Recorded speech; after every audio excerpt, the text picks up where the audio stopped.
morning, everyone. Great to see you.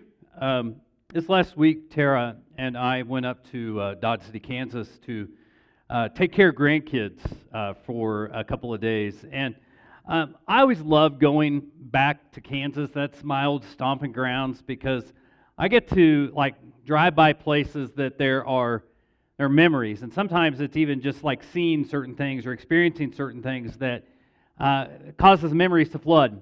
In fact, yesterday as we were driving home, went through Meade, Kansas, and I was able to realize that I had a time in baseball that was less than stellar during one particular game where I almost got kicked out of a game. That came back. Drove by a high school yesterday, and I can go, yep, I fouled out in a basketball game there. But I had one memory that came back this week. And I can't even tell you why it came other than maybe God wanted it in the sermon.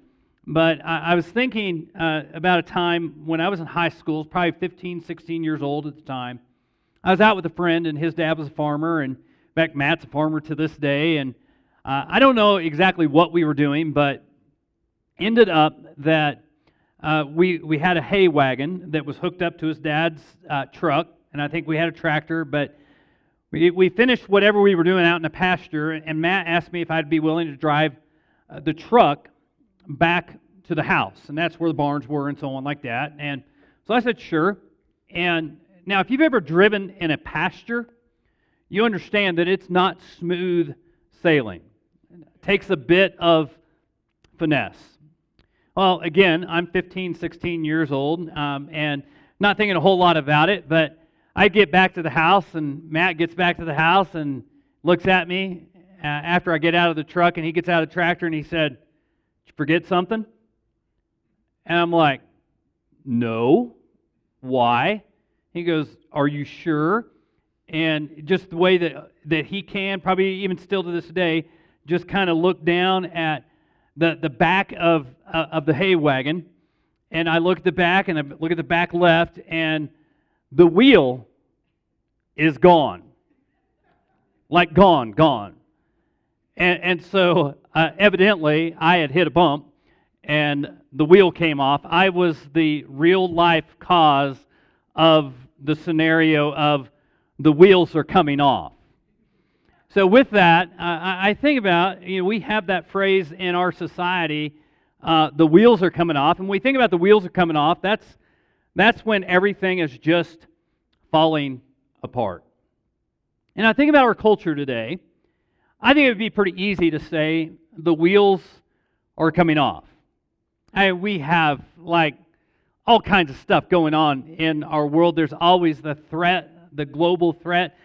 There's the war in Ukraine, and now the whole idea of World War III and nuclear Armageddon, always before us. Some of us grew up in a world like that, but then we went away from that, and there's inflation, and there's diesel shortages, and there's all kinds of stuff like homelessness and the opioid epidemic. We could talk on and on and on. And by the way, there's an election on Tuesday, and that has caused pretty much everybody to lose their ever-loving mind when it comes to that. So it's really easy to kind of look at our world today and say, yeah, things are nuts. Things are crazy. The wheels are definitely coming off. And so with that, when you think about the big stuff, maybe you're sitting there saying, it doesn't have to be the big stuff, Brandon. I can look at my own life. I can look at health crisis. I can look at job issues. I can look at family issues. I can just look at, relationship stuff. And the wheels are coming off. I don't even have to look at the big stuff. You think about all the stuff that's negative in our world. Do you ever feel like, I just want a cabin? I want a cabin away from everybody, out in the middle of nowhere, with a stream that runs through the property and all the resources that we could possibly need, and just pretend like the world does not exist. Anybody with me? Sound like a good thing? I think a lot of us would just it would be great if we could disengage. It would be great if we could isolate ourselves from all of the problems of the world. The problem is I can't look at Scripture and say that that's okay. Now, I do think that there can be times of rest and there can be times of retreat, but not isolation, not totally disengaging from the world in which we live. In fact, Scripture actually teaches us quite the opposite. Jesus himself said, that he prayed for us as we were in the world, but not of the world. We think about what the Apostle Paul does in the book of Colossians. We're going to be in Colossians chapter 4 this week. But again, he's envisioning what it is like to live a risen life with Jesus. He talks about the things that we are to slay. He talks about the things that we are to add. He then says, let's talk about marriage and family and career. And I think Jim made an incredible point last week that, everyone we know should be impacted or influenced by our relationship with Jesus. And that is a reality. What we have in Jesus should impact, should rub off on other people. But what about the people we don't know? What about the people, and I'm going to say the people in the margins of our life? The people that we interact with, the people that maybe we don't know their name, maybe we say hey to them every once in a while. What about the people that live around us? What do we do with them? Unfortunately, the Apostle Paul, as he is closing out the letter to this early church, gives us a path of what to do in a world where the wheels are coming off. Because I think it was true then as much as it is true now. So what do we do? How do we live? What's the path forward for us? We're going to start with chapter 2, or chapter 4, verse 2. And as you think about this, there's a little heading. My Bible says further instructions.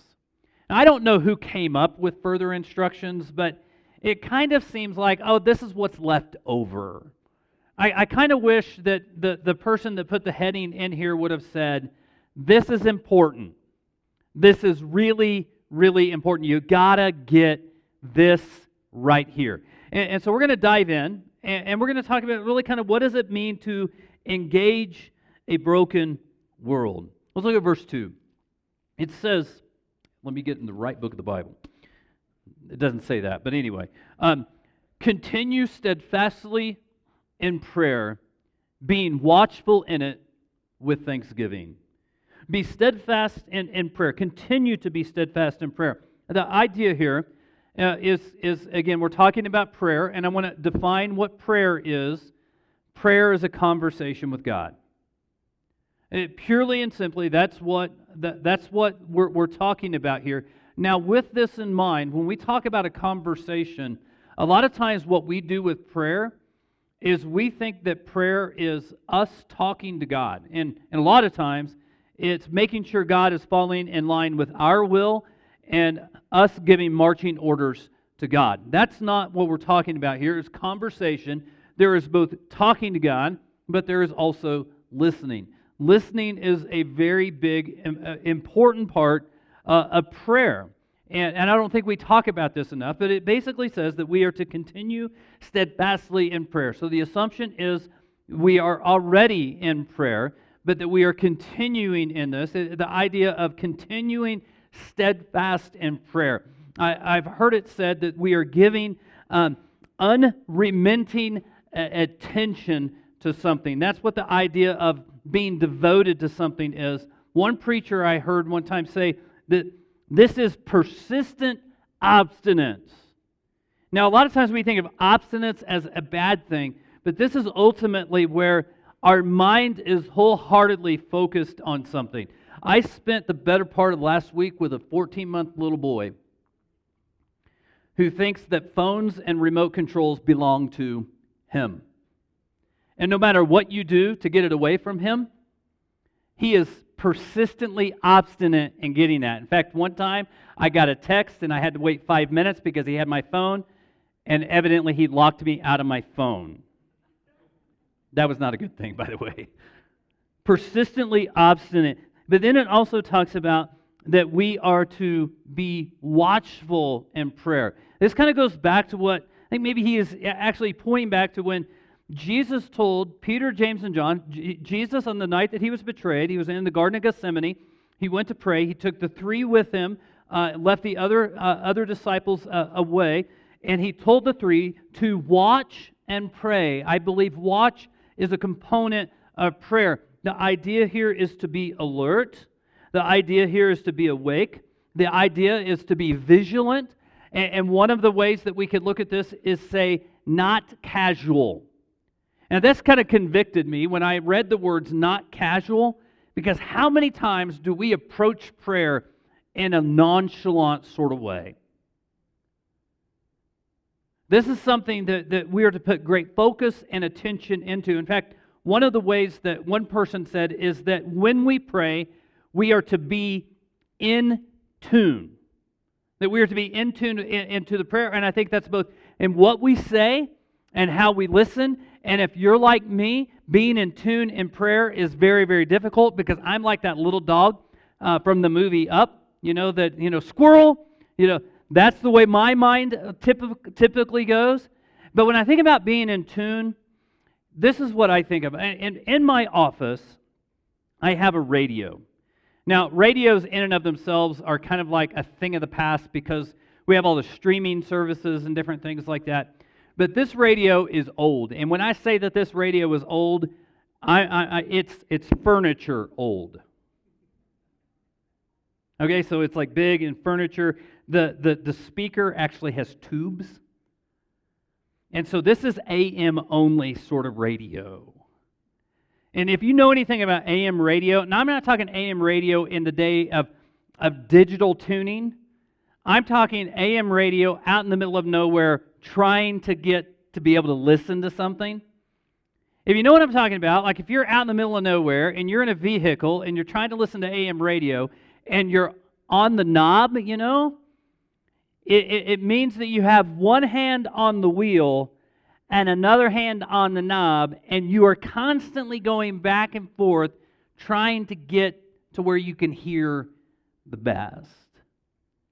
And when I think about listening to God, being watchful, being in tune, it means that I'm constantly adjusting my life so that I can hear His voice. Because there's so much noise. There's so much static. There's so much in our world that is occupying for the space that is going into our heads. Sometimes it takes great effort and attention to get there. But then it also says that it involves thanksgiving. It's November. It's supposed to be a month of thanks, right? And we have a day of thanks. Why is it important to be thankful in prayer? I'll give you two key reasons why it is important that we be thankful in prayer. One is if we're not thankful, we're going to focus in on all the crap and junk of our world. That's where we're going to go. And we're going to become selfish where we just tell God what we want. Being thankful aligns us to focus more on God and less on ourselves. So basically, engaging a broken world begins with continual, attentive, and thankful prayer. But as Paul talks about this, he also moves into what we pray for. And there's probably a lot of good things that we can pray for, but I want you to notice what he mentions. Notice verses 3 and 4. At the same time, or while you are being attentive and watchful and thankful in prayer, at the same time, pray also for us that God may open to us a door for the word to declare the mystery of Christ, on account of which I am in prison, that I may make it clear which is how I ought to speak. So I want to give you a picture of what it was like when Paul was writing the letter to the Colossians. Basically, there's a group of letters that are oftentimes referred to as the prison epistles. These are letters that Paul wrote while he was in prison.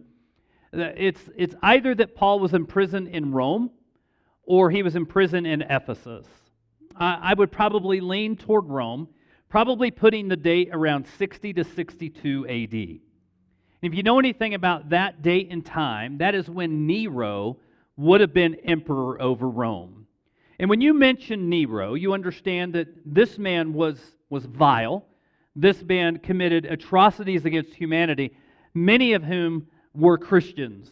In fact, at a certain time, Christians kind of became the object of Nero's wrath.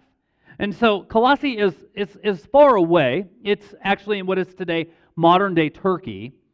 But the atrocities would have filtered from Rome into other parts of the Roman world. So things were bad. Paul was in prison. He understood the atrocities that were going on. He also understood, just like the bigger culture, the bigger culture is, slavery was rampant. Immorality was rampant. Talk about slavery and immorality. Women were considered to be property. They were treated horrifically and horribly. Children were expendable. In fact, there was a thing in the Roman world called exposure.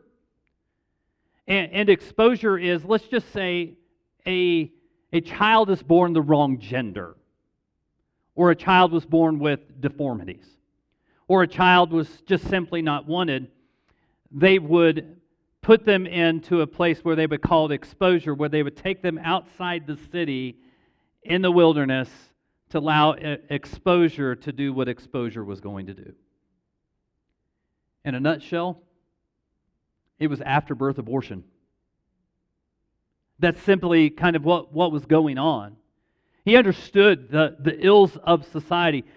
Understanding all of the ills of society, he doesn't say, pray for this to go away, or pray for this to go away, or pray for this to go away. Instead, he says, you know what? I want you to pray for me as I'm in prison, that there will be an open door that I can tell lost people about Jesus. And I think he understood something. He understood that the best path for transformation is not for stuff to go away, but for people to come to Jesus. Let's talk about our world. Let's talk about our society. I mean, I mentioned a few. I talked about inflation, and we could talk about a crime, and we could talk about poverty, and we could talk about drug use, and we can talk about rampant immorality. We can talk about all these different things that are going on in our society. And let's just envision that all of these were suddenly to go away, that in the culture war that we are in, we win all the battles. But we fail to tell people about Jesus. Here's the reality. If we fail to tell people about Jesus, people still go to hell. People are still looking at an eternity without Jesus. And so when we think about that, there's a lot we should pray for. We should pray for certain things to go away, but the most important prayer is that there are open doors for Christians to tell other people about Jesus. And so with that, engaging a broken world mandates praying for open doors to tell people about Jesus. But we have a responsibility beyond prayer. We have a responsibility, I'm going to say, to the community around us. Let's look at verse 5. Verse 5 says this: walk in wisdom toward outsiders, making the best use of the time. Walk in wisdom.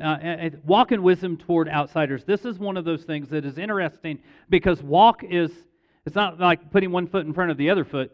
Walk is the summary of the conduct of your life. So your walk identifies what type of person you are. Walk in wisdom. We walk in wisdom because the vast majority of people that we come in contact with are outsiders. They're not outsiders in the sense that there's a secret club. Now, they're outsiders in the sense that they're not walking with Jesus. And so therefore, wisdom should be at a premium as we interact and as we engage people who are far from God. That means how we do business matters. That means how we treat our kids' teachers in school matters. It matters how we treat our neighbors. It matters how we talk to the person on the phone when you're trying to deal with an issue with your cell phone bill. And that's fresh right now. Solved, but fresh. How we interact with people matters because eternity may hang in the balance. With that in mind, there's also this. It says, making the best use of the time. The image here is really, really cool because Paul employs like marketplace language. He employs kind of a language of getting a good deal, making good purchases, right? And so I think about my wife. If she goes to the mall and she comes home with bags full of stuff, she will rarely tell me, if ever tell me, how much it was, but she will tell me how much she saved. She will tell me of how good of a deal she has gotten. And so there was this idea that we make good purchases in the marketplace, but what Paul is pointing to is that we make good decisions, that we make good purchases, not in the marketplace, but with time. And the idea of time here, there's two different words for time that would have been used. One was chronos, which is chronological sort of thing. The other is kairos, and kairos kind of points to the span of time or the space of time. And so basically what he is saying is, with this in mind, we make wise use of the time that we have here in this world. Listen.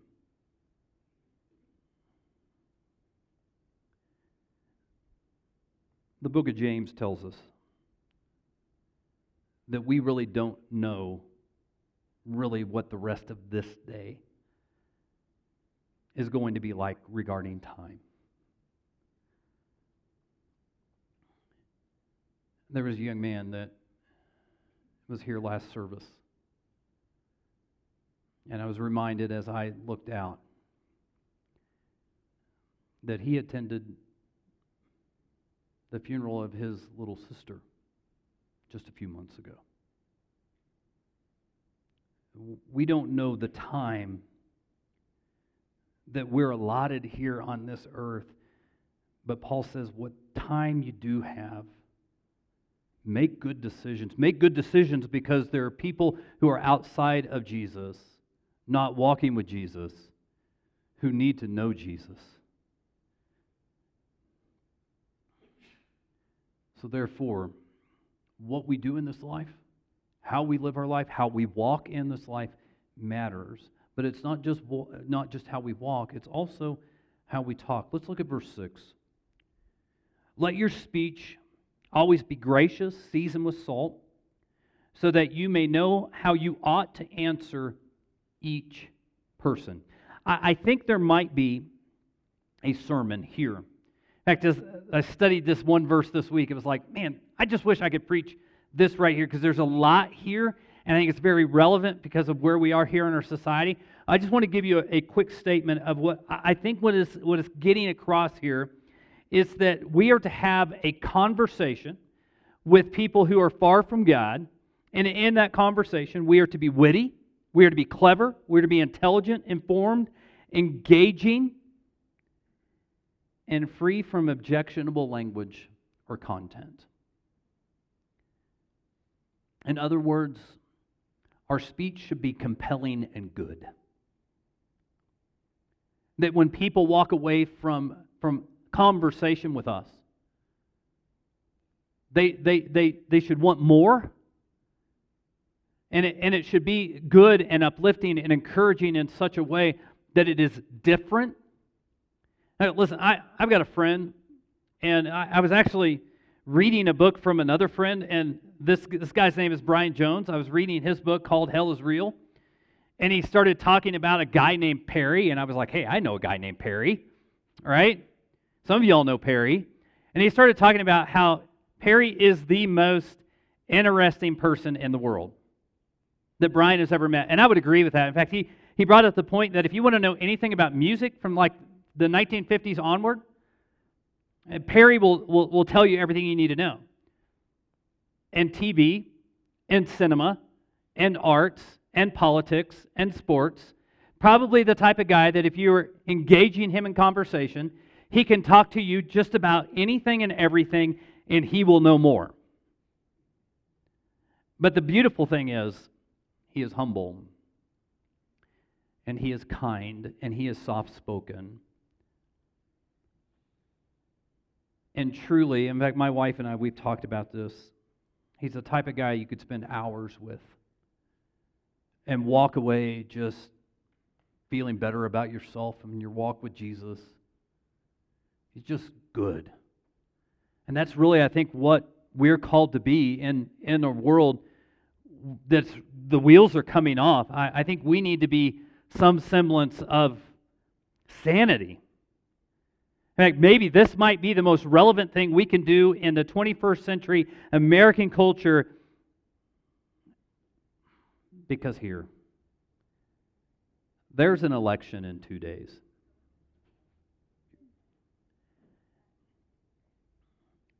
And if you haven't voted, I go back to the very first thing that Paul said is pray, then go vote. But with that in mind, I don't know what it is. The language right now is so extreme. The language from the media pundits, from the politicians, down to social media, to maybe even in our own interaction with people, and it's filtering into our families and our lives, and we don't even know it. Maybe we get to be different. Maybe what God is calling the church to do is just be different. That we be the calm in the middle of the storm. We don't react like everyone else. And you know what? This is a challenge. This is a challenge, and one of the reasons why I'm going to say that this is a challenge, I can't tell you how many conversations I've had today where people said, that's just hard. It is. But maybe that's what we're called to do. So with that in mind, engaging a broken world mandates that we are highly intentional with our walk and our talk. We are completely different. And so really Paul lays out two really big things here, big actions. And I'll say it like this in our bottom line: engaging a broken world mandates continual prayer and intentionally engaging people far from God. I'll even go as far as this, make it even more simple for you, because it's simple for me. Be intentional with prayer and be intentional in our witness. No matter what it is that we're doing, who we're interacting with, it is covered in prayer, and our witness is Jesus to people. So with that in mind, I want to share just a couple of items here today. Actually, I want to lay out some big things that I think are ways that we can own this, but these are challenging sort of things. So out of Matthew chapter 11, it says this. I'm going to read out of the Message Bible. Are you tired, worn out, burned out on religion? Come to me. Get away with me and you'll recover your life. I'll show you how to take a real rest. Walk with me and work with me. Watch how I do it. Learn the unforced rhythms of grace. I won't lay anything heavy or ill-fitting on you. Keep company with me and you'll learn to live freely and lightly. So as we engage our world, I'm going to say this: do life with Jesus first. Somewhere, I don't know if it was a t-shirt or one of those silly memes on Facebook that fill up so much of our space. There was one that said, but first, coffee. Now, I get that. I love coffee. I personally, life does not begin until I've had my first cup of coffee. What if we, instead of said, but first coffee, we said, but first Jesus? That before we start our day, whatever it is that we're doing in our day, it begins with just saying, I'm going to spend my time in prayer and in the Word, but first Jesus. Maybe with your coffee.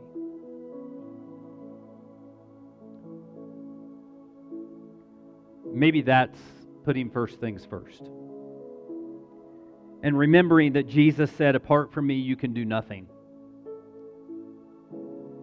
That as we live in a results-oriented world, Jesus is just saying, just hang with me. Walk with me. Be with me. Also, Psalm chapter 90, verse 12. We usually read this at funerals, but I think this is so vitally important. Teach us to number our days carefully so that we may develop wisdom in our hearts. I think we have to realize that our days are numbered.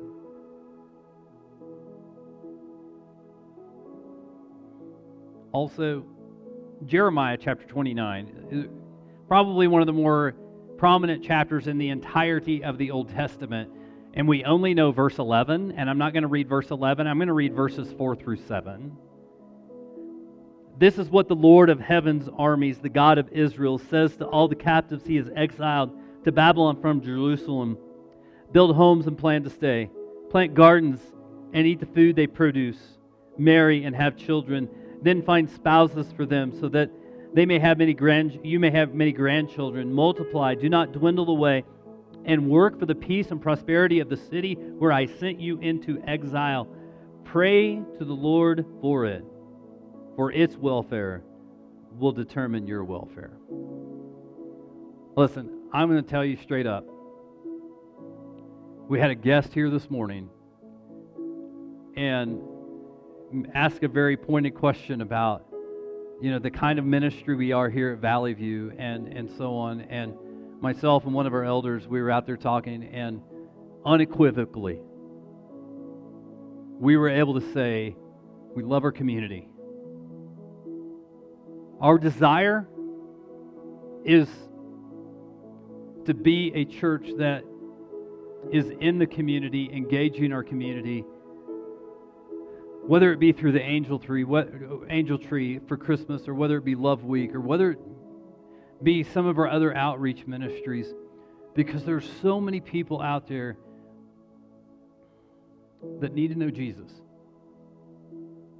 And one of the ways that God opens doors is not when we're saying, go to church, go to church, go to church, but when we're helping people with the felt needs of their life. That makes all the difference in the world. Also this, so be careful how you live. Don't live like fools, but like those who are wise. And finally this, Ephesians chapter 4, verse 29, don't use foul or abusive language. Let everything you say be good and helpful so that your words will be an encouragement to those who hear them. A few moments ago, I mentioned the idea about outsiders. Listen, I'm thoroughly convinced that the more we grow as a church, the harder it is for us to engage people that we don't know when we're here at church. It's just a reality. By nature, we are a cocooning type culture right now. So I want to offer a challenge as we close out here today. 10 minutes or so, 15 minutes or so, maybe because the preacher went a little long. We're going to be out into the service, out of our service, and we're going to be out in the gathering area. We're going to be outside. I want to encourage you to do something today. Find somebody you don't know. Find somebody you rarely talk to. Engage them. Talk with them. Introduce yourself to them. Even here, let's get outside our comfort zones and seek to engage people. Let's go to God.